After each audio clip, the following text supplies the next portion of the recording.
Springers, apa kabar? Langsung saja saya akan mereview Airsoft Spring dengan tipe Azuri. Nah, dimana Airsoft ini adalah made in asli Indonesia.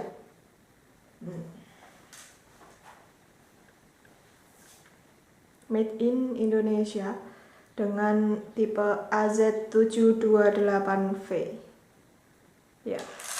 Untuk ukuran ini hampir 1:1 kalau dilihat. Nah, tetapi magasin hanya sebagai dummy karena kita masukkan pelurunya dari atas. Ya, kita masukkan dari sebelah sini. Langsung saja bisa pakai BB loader atau speed loader. Ya. Langsung saja kita coba